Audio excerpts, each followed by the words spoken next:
for the first couple of weeks of MPLID.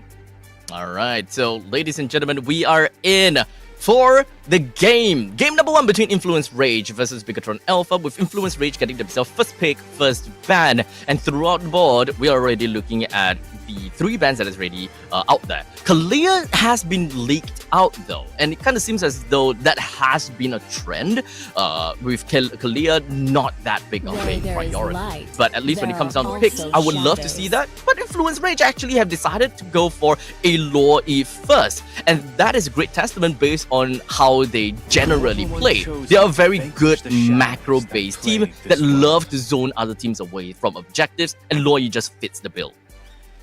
The Bigatron Esports are a team that knows how to play with and, in theory, against the Loye as well. Now they have a chance to pick up a solid jungler, but I guess overall that's not a big deal for Influence Rage. The Joy is still available, but Kalia, Suyo. Usually we see the Jawhead Suyo being a menacing combo in the Land of Dawn. Now Kalia Suyo, we'll have to see if it has the same kind of degree of scariness in the Land of Dawn.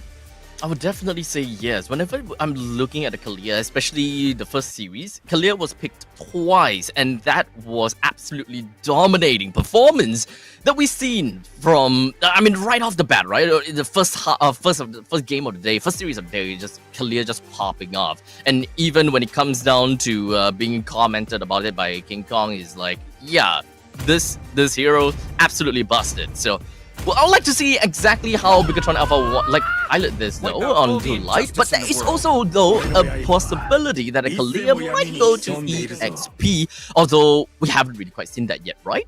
We haven't seen that in the previous game, right? I think we saw it in the previous match, Dyron picking up Kalia in the EXP lane.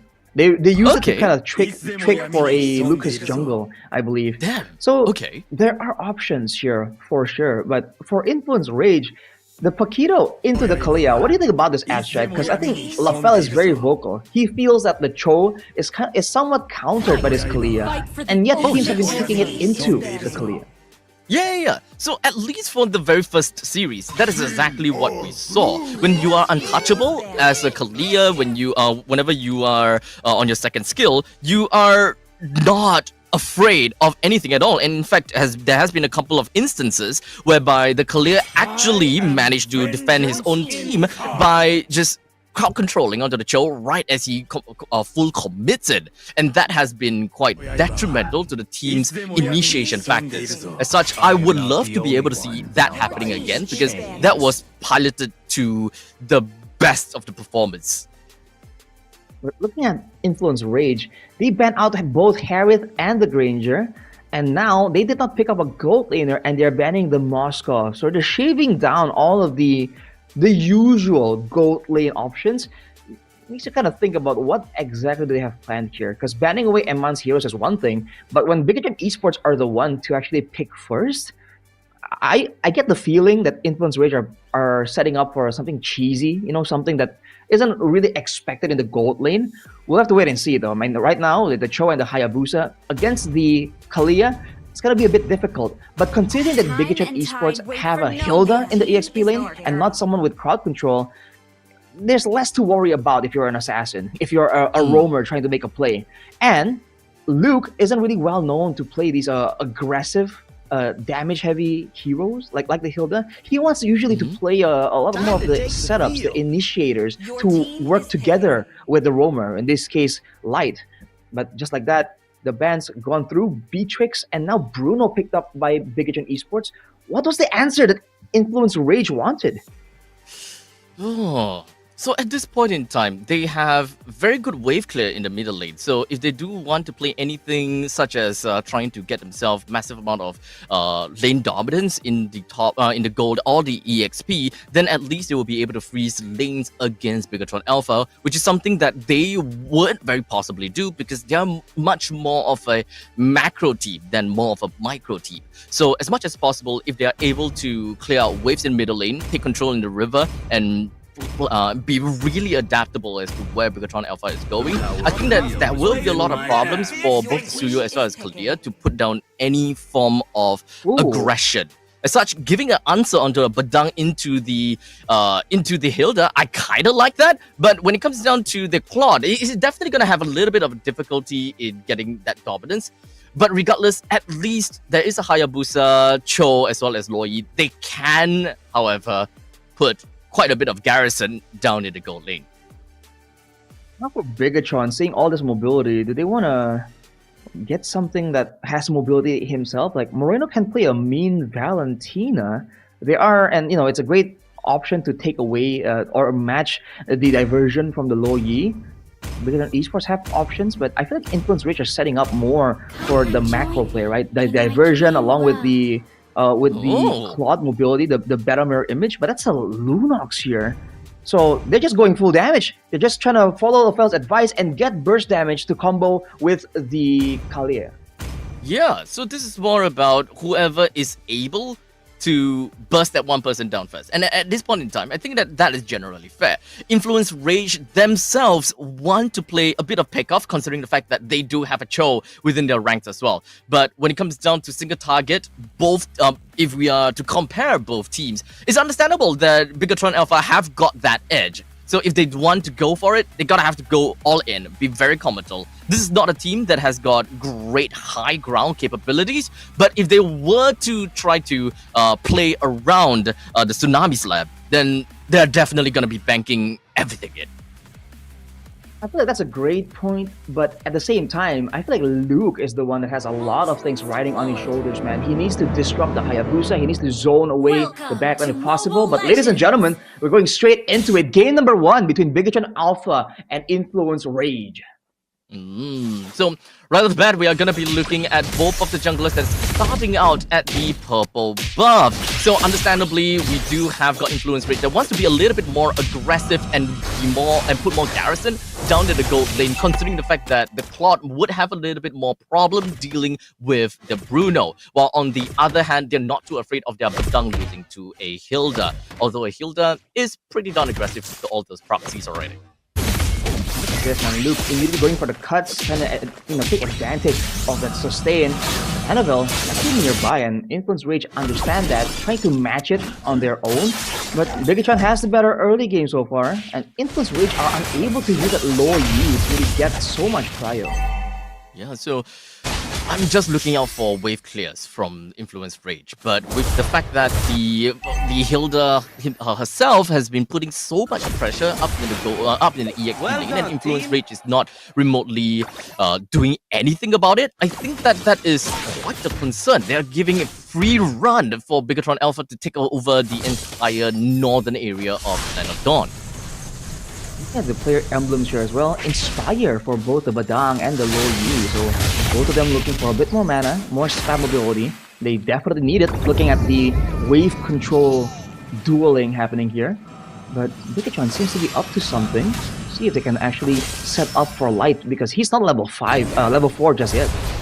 Yeah, so with all of the congregation that's going up in the middle lane with Bigatron Alpha, hoping that they'll be able to push and perhaps even poke out Influence Rage. They want this turtle as much as possible. But I don't think that Influence Rage is more or less ready for it. Jotun does want to get to level 5 though, but Bigatron Alpha is very set on punishing and pushing the rest of Influence Rage away. Force Jotun to use the Retribution, get a guaranteed turtle. So far, it's great for Bigatron Esports. They gotta be careful about the mid-game. With the diversions coming up, that might be where Influence Rage will try and find something. But looking at it, the Cho isn't really matching up to the Kalia when it comes to the 1v1 zoning potential, showing again how overloaded this hero is. Yeah, so I think that Influence Rage is not really making a lot of advancements with the kind of mobility that their team realistically have. I think that one of the main things that they are having troubles with... hold on a second. I think that it's going to be fun. There's a 3-man dive here. Paquito setting it up with the Wheel of the Dragon as well. Light, powerless to help out his teammate right there. Great move by Influence Rage. Considering though, Moreno comes in to equal the score. Back and forth from both teams, but eventually it's the mid lane for the gold lane. I feel like Influence Rage still will take that space though. Not going to be an end just yet. It's Paquito. Take a look down bottom. Ooh, still being chased down by Luke, but he will not be able to get stopped by everyone here. Luke clears out even, tries to get back in the bush for a bit more sustain, but it won't be allowed. Aggressive moves by Luke right there. Maybe too aggressive. Too aggressive indeed. Honestly, I would want to understand why Luke went all the way in, perhaps to buy a little bit more time and hopefully just open up spaces in the middle and the bottom lane. But I don't see any of the other Bigatron esports members that took that opportunity. Like, we had information that everyone is down south in the jungle and congregating and just really dealing with the Hilda, buying time, wasting their time. But Bigatron esports, they didn't push mid nor the bottom. They kind of landed that death to invade. The idea maybe to find vision right there, 'cause the wave on the top side, the EXP is pushed out by Luke there. That's why he had a window to do something, and I guess he thought that, hey, there's a turtle to be taken there onto Potato, but this wasn't allowed. With a turtle coming up right now, we have to see how both these teams set up for this. Yeah, Jotun is currently at level 7, almost neck and neck. But hold on a second, we are Dragon. So the Dragon Light, very, very low, picked up, but at what cost right here? Paquito surviving with a sliver of HP, but Annabelle secures and Moreno stuck in a tough spot. Brilliant orders out, but Bigatron has lost control right here. Luke jumping onto there, trying to find monsters, but he will eventually be taken out. An all-out brawl right there, but it's a 1-for-2 for Bigatron. Okay, so at least it definitely didn't really go that well. We're looking at a EXP laner and a roamer for an EXP laner for the side of Influence Rage. So Influence Rage, they got a better hand for that one. They definitely got a better hand, and they even gotten the control of the river. But they're not too comfortable. There's the Dragon here onto Light. That's the roamer though. Luke just running in, trying to find something. First order from Moreno, shreds everyone down, looking bad for Influence Rage, trying to escape, and Monsters, sliver of HP, he will survive, but Chan, without mobility, has been taken out right before the turtle take. Bigatron esports take control. Yeah, Influence Rage does not have any fair amount of damage that can really work for themselves in that pick-off contact, right? Even when Paquito manages to get any kicks, they can't kill him in time. Sure, engagement here. Paquito once more getting beat up by Luke. It looks personal, man. But the Cho has not been able to find any windows to be annoying, to go for a flank. And with Influence Rage slowly but surely falling behind in the burst possibility, in this game of a pick-off duel, Bigatron esports are gonna go further and further, especially with Moreno still not taken out, 3 assists and 1 kill. And go for the outplay right here, but Paquito looking for something more. That's gonna be the tsunami being used. Monsters will be able to get out still. But Luke flickers forward still, even though forcing the play here, being put under the turret, but that will be for nothing, because Chan survives. Oh man, that's not what we wanted to see from Bigatron Alpha, man. That was over-comical from Bigatron Alpha. They really wanted a piece of Influence Rage, and that definitely did sway to the side of Influence Rage by a tad little bit more. In fact, that's probably not the end. Take a look at the Chan and Munsters. Alone here, 4-man guys. He's gonna be trying to heal up, getting fist cracked, getting bursted down. That's a blazing duet as well. Moreno trying to make it work for his team, but the Rolly won't be able to take anyone down. But Chan gets taken down by Eman as Luke looking for blood right here, trying to find Monster, spots him out, but he will not be able to clear. But there's a lot of time being bought out for Bigatron Alpha to go for these structures. I'm not too sure about this, but Luke seems... He really just wants to get in the face of the enemies. I would like to say that that's kind of like his MO. He just wants to be in the opponent's face. It doesn't really matter if he gets a kill or he doesn't. It's more the fact that he, number one, gives information, and number two, he just annoys the piss out of everyone from Influence Rage. And he will not die, as a matter of fact. In fact, this is probably going to be a good answer. Onto Luke, the aggressor now getting aggressed on, and Bigatron has lost one. Moreno forced to use the Brilliance Order, 2 ultimates down right here. Paquito goes for the 3-man get the engage of the Bigatron Alpha, and they're trying to do something here, but it's too much damage. Crazy duet being used up by Fury, but actually it won't be enough. Bigatron striking back right there as Chan once more gets taken out. Bigatron actually comes out on top. Yeah, Bigatron Alpha with a single Hilda has successfully done what they wanted to do. and that is to lure out every single utility, or rather lure out every single possibilities that Influence Rage will want to use in a team fight. One thing that they didn't have is information of the Turtle's Pit. As such, when Luke just went all the way in, number one, he already baited out the way of the dragon, and then afterwards, the face crack. That is one initiation tool, and number two, another damaging tool. And let's not forget, that is also crowd control. So with these two abilities that's unavailable for the turtle take, Bigatron Alpha knew we gotta go all the way for this, and they managed to profit. The response with Eman taken out immediately, shut down by Jotun. So now, the other team funneling in one by the Moreno already out, no ultimate. Luke will be forced to be left out, trying to run away from it, but he gets walled off. 4 men beating down on an Influence Rage, going for more as Fury cuts off the escape path. Bigatron once again on the back. Huh? What? Annabelle! Almost gets taken out. The Conceal gets caught by Influence Rage. They want him. They know that they can take him out. Annabelle trying his best to outplay, but Monsters is unbound to cut him off. Diversion gets plotted on the map as well. No way. Wait a minute. Finally, Annabelle gets taken out. What the hell was that? Oh man! Okay, so this is probably like the Boba Master's chills from Bigatron Alpha. That wasn't a necessary move from Annabelle to clear the wave in the middle lane, especially since they are not that dire for a wave clear in the middle lane. I believe that Kalia was there, Lunox was there. They can actually clear the wave within the confines of their own turret. Knocked up by Light though, but this wasn't the right engagement. Everyone grouping up together. The Influence Rage take 2 members down. Chan just proccing the yin-yang effect again and again. Jotun looking for a play onto Eman. Will be able to get it? Nope, not enough. Eman able to threaten with damage. Definitely scaling up, but Influence Rage has control now. It's currently 14-8, and Influence Rage does have like what 300 gold lead from all of the small little misplays from the side of Bigatron Alpha, which will slowly snowball into the favor of Influence Rage. Now, of course, when it comes down to the rotation, I gotta have to say Influence Rage, they are going for it. Peter goes for a attempt onto Eman, wasn't available, but look at the damage coming in from Chan. He's been taken out, but he is definitely still in the game. It's a great diversion to use some resources, but now back to the reset for Influence Rage.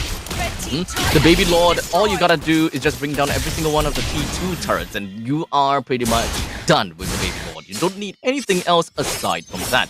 And one thing that Bigatron Alpha is doing well, at least from the side of Annabelle, to really reclaim what he has done previously, is to clear out the entirety of the top lane. This way, at least they still have got the T2s up the top lane, and they're still gonna hold out for a little while longer.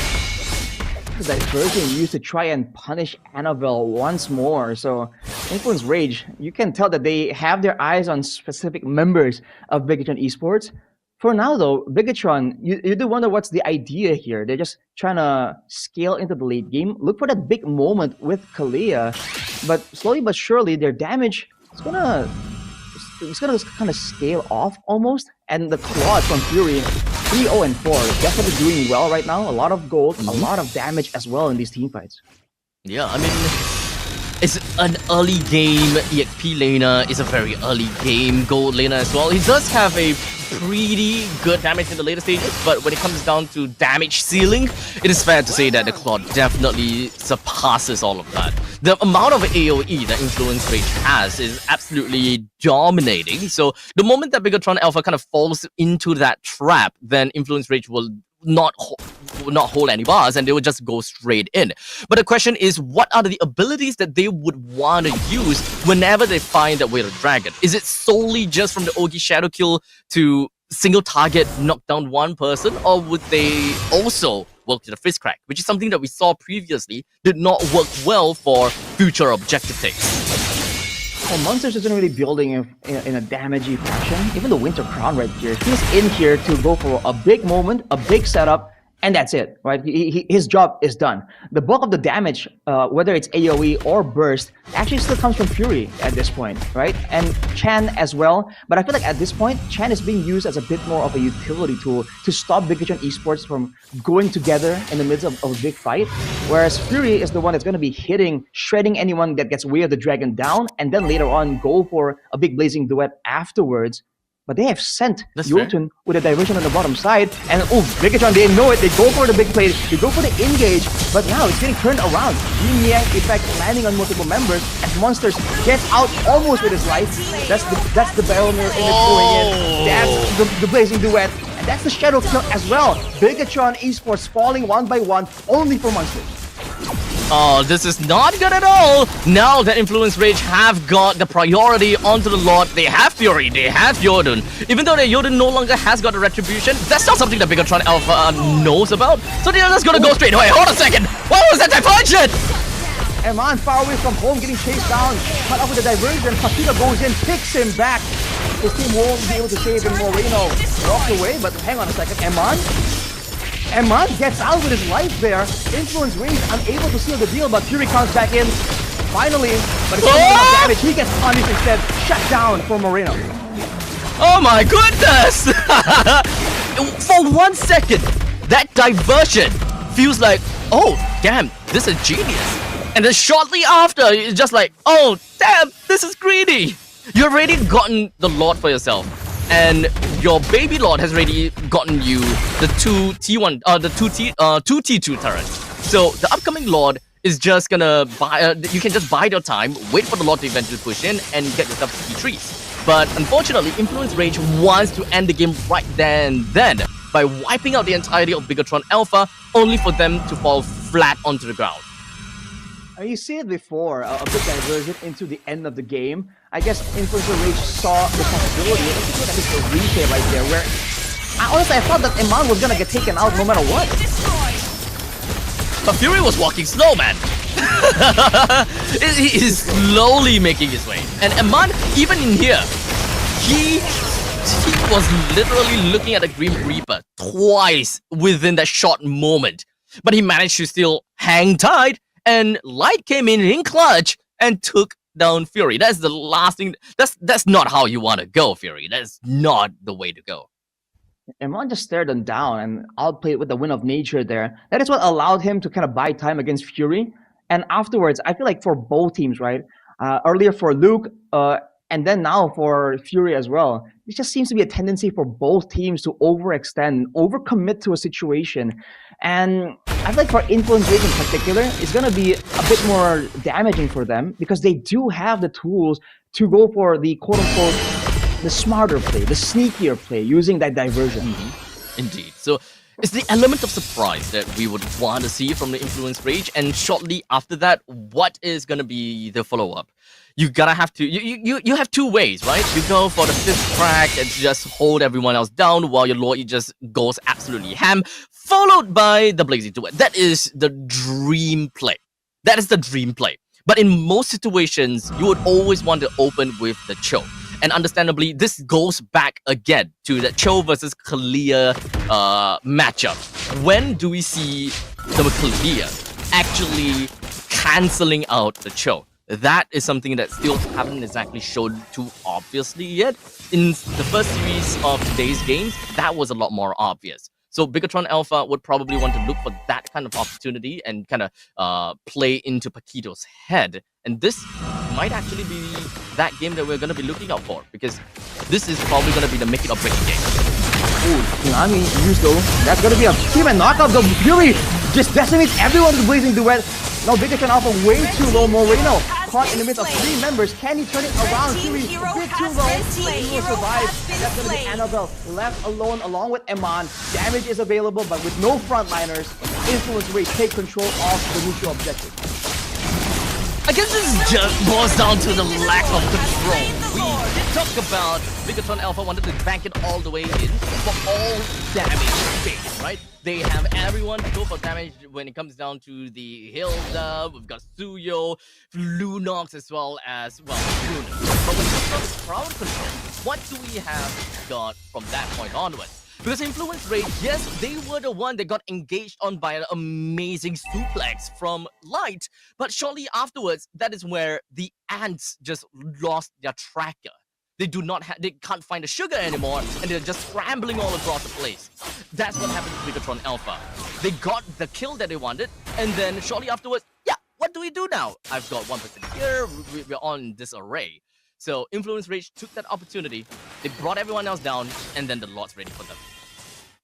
And by all means, Influence Rage did a great job making the fight messy with the way Fury was able to get in there with the Blazing Duel. Fist crack though, gonna be a bit of a dive. Way of the Dragon used up as well by Paquito. That's gonna be one pick off, and that's gonna be Moreno forced to use a Brilliance Order there with the Shadow Kill. And Man getting chunked down as well. He won't be able to defend here, be active in the fight, but Bigatron are able to clear out the Lord and heal up. Conceal, pop by Influence Rage to extend the fight even more. Annabelle is done for. Light comes in to extend the fight even longer. Paquito standing back, but that will be the game for Influence Rage. Oh man, a bit too hard-headed from the side of Annabelle. Went in a little bit too early and ahead of the rest of the team, which was still there by the way. So